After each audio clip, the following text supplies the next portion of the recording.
Santuários de Deus, por Erasmo Ungaretti. João 2, 18 a 21.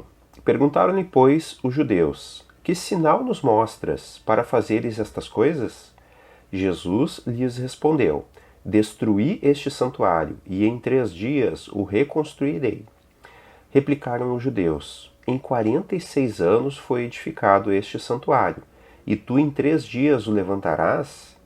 Ele, porém, se referia ao santuário do seu corpo. 1 Coríntios 3, 16 e 17. Não sabeis que sois santuários de Deus e que o Espírito de Deus habita em vós? Se alguém destruir o santuário de Deus, Deus o destruirá, porque o santuário de Deus, que sois vós, é sagrado. 1 Coríntios 6, 19. Acaso não sabeis que o vosso corpo é santuário do Espírito Santo, que está em vós, o qual tendes da parte de Deus, e que não sois de vós mesmos? 2 Coríntios 6, 16. Que ligação há entre o santuário de Deus e os ídolos? Porque nós somos santuário do Deus vivente, como ele próprio disse: habitarei e andarei entre eles, serei o seu Deus, e eles serão o meu povo. O primeiro destes 4 versículos que apresentamos se encontra no contexto dos fatos que narram o ato feito por Jesus, purificando o templo de Jerusalém, quando os judeus lhe inquiriram: Que sinal nos mostras para fazeres estas coisas? Eles pediam que Jesus lhes apresentasse as credenciais que lhe autorizavam realizar a drástica medida de expulsar os vendilhões do templo. Em resposta a eles, Jesus usou uma declaração sobre a sua pessoa: Destruí este santuário, e em 3 dias o reconstruirei. Ao usar a palavra santuário, Jesus não se referia ao edifício do Templo de Jerusalém, santuário do povo judeu. O texto a seguir esclarece: ele, porém, se referia ao santuário do seu corpo. Notemos bem que Jesus possuía a autoconsciência de que seu corpo era o santuário de Deus. Os judeus pediam um sinal, e Jesus profetizou que ocorreria. Ele entregaria o seu corpo para que eles o destruíssem, e eles o fizeram. Seu corpo passaria pela morte, mas após 3 dias ele reconstruiria o templo do seu corpo, o que ocorreu. Essa era a forte credencial que ele apresentou para fazer o ato de purificação do Templo de Jerusalém. Com as ocorrências da morte e da ressurreição de Jesus, os judeus poderiam, de imediato, reconhecer que ele era o Messias que tanto esperavam. A morte e a ressurreição de Jesus nos deram a possibilidade de sermos santuários do Deus vivente, oportunizando também que a nossa vida espiritual se realize em um plano mais elevado. Biblicamente, a palavra santuário indica o lugar onde Deus se faz presente para estar em plena comunhão com seus adoradores.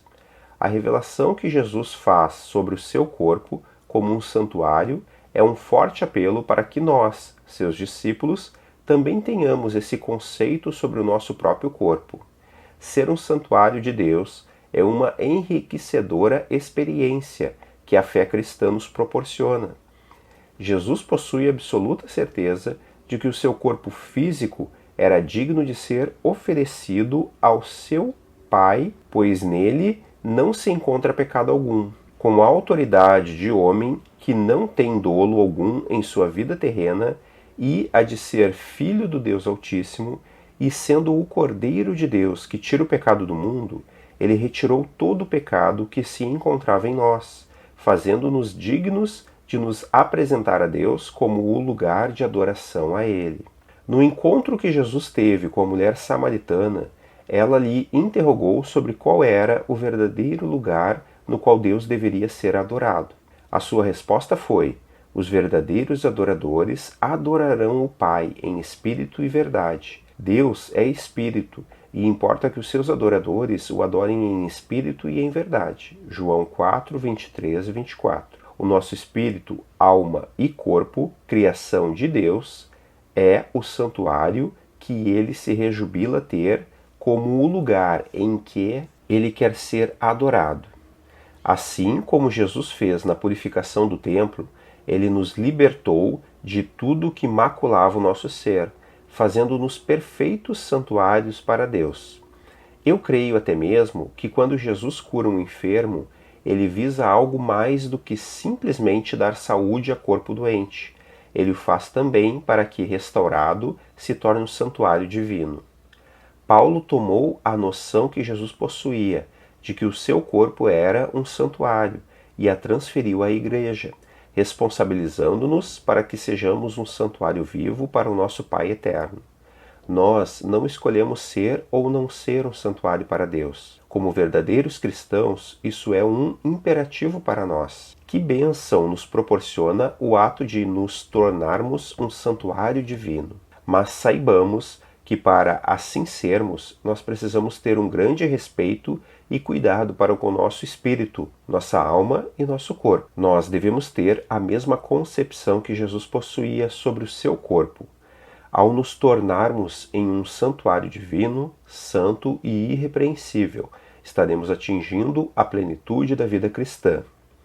Vejamos alguns ensinos que os textos lidos nos apresentam. Paulo, o apóstolo, por 3 vezes, na primeira carta aos Coríntios, com ênfase pergunta: não sabeis? Não sabeis? Não sabeis? Estas fortes indagações são um chamado para que tenhamos, como cristãos, plena certeza de que ocupamos essa elevada posição diante de Deus. Portanto, nós necessitamos ter bem claro que Deus habita em nós. Na segunda carta aos Coríntios, o apóstolo escreve: porque nós somos santuário do Deus vivente, como ele próprio disse, 2 Coríntios 6,16. Que privilégio nos foi dado de sermos santuários daquele que vive eternamente. Que graça nos é proporcionada a de termos profunda comunhão com o nosso Pai eterno. Mas saibamos que para sermos um santuário há algo que precisamos fazer. Em 2 Coríntios 6,17, o apóstolo exorta: retirai-vos do meio deles, dos pagãos. Separai-vos, diz o Senhor, não toqueis em coisas impuras. Isso indica que não podemos viver na cultura ímpia que o mundo pagão procura nos envolver. Para realizar o que Deus espera de nós, precisamos fazer decisões precisas, e assim Ele nos dará grandiosas bênçãos. Paulo nos revela quais são essas dádivas do nosso Pai Celeste. E eu vos receberei, serei vosso Pai, e vós sereis para mim filhos e filhas, diz o Senhor Todo-Poderoso. Tendo, pois, ó amados, tais promessas, purifiquemo-nos de toda impureza, tanto da carne como do espírito, aperfeiçoando a nossa santidade no temor de Deus. 2 Coríntios, capítulo 6, versículo 17, até o capítulo 7, versículo 1. Deus nos quer ver plenamente puros, pois Ele não admite impurezas em seus santuários. Ele não aceita de forma alguma que aquilo que lhe pertence se misture com a pecaminosidade que está no mundo e quer se instalar na sua igreja. Que vida excepcional nós teremos se formos irrepreensíveis santuários do nosso Deus e Pai. O nosso santuário pertence somente a Deus, e em 2 Coríntios 6, 14 e 16, há perguntas bem fortes. Não vos ponhais em julgo desigual com os incrédulos. Porquanto que sociedade pode haver entre a justiça e a iniquidade? Ou que comunhão da luz com as trevas?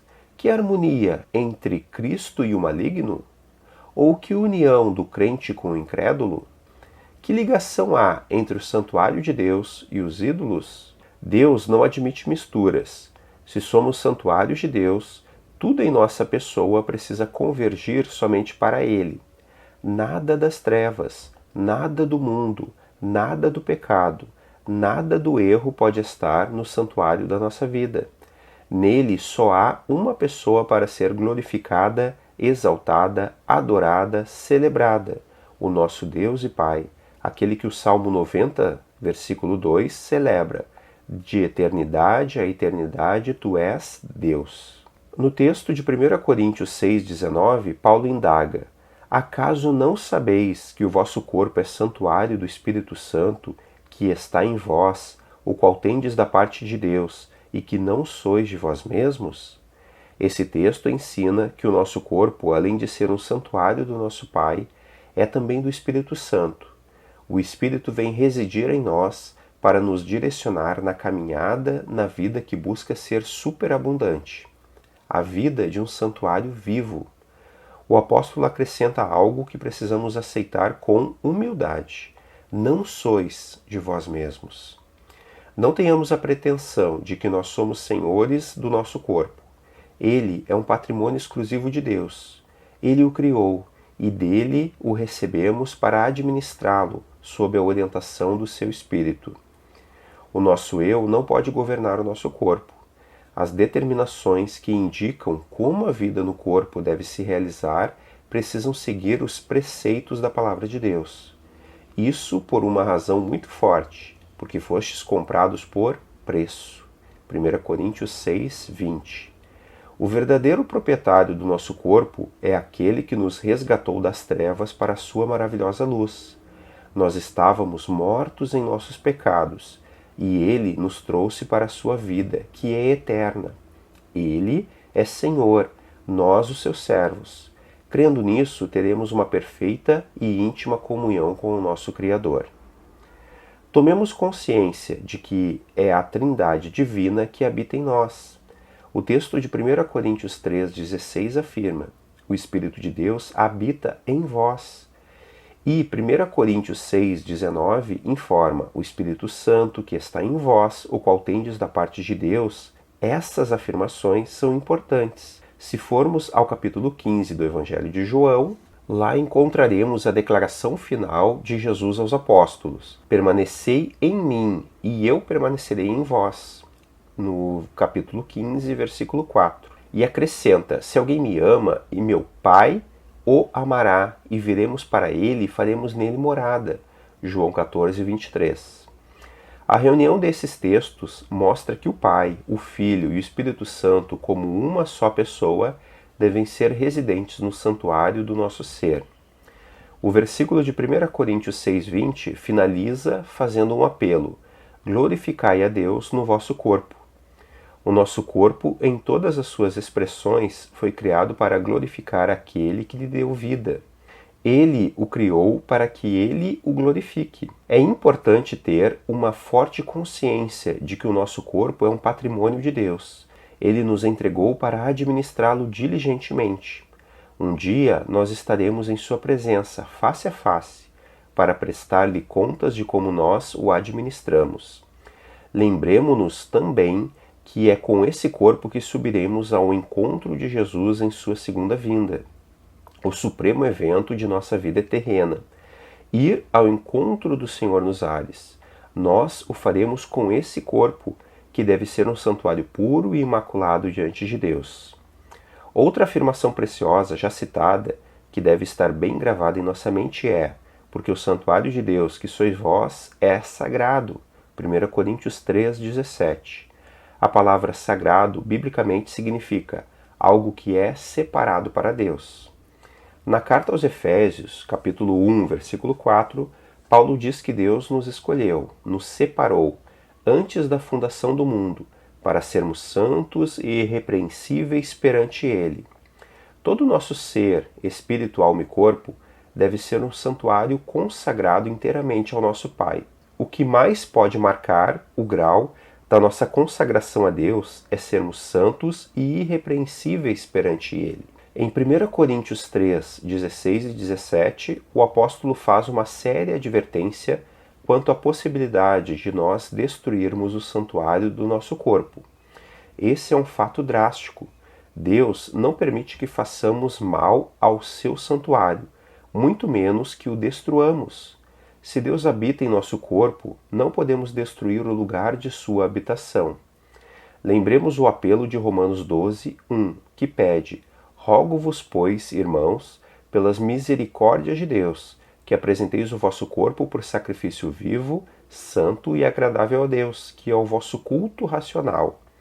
Em 1 Tessalonicenses 4, do 3 ao 5, Paulo nos revela: pois esta é a vontade de Deus, a vossa santificação, que vos abstenhais da prostituição, que cada um de vós saiba possuir o seu próprio corpo em santificação e honra, não com desejo de lascívia, como os gentios que não conhecem a Deus. Peço permissão para fazer algumas perguntas, as quais eu faço também a mim mesmo. Temos uma firme convicção de que todo o nosso ser, espírito, alma e corpo é um santuário que pertence a Deus?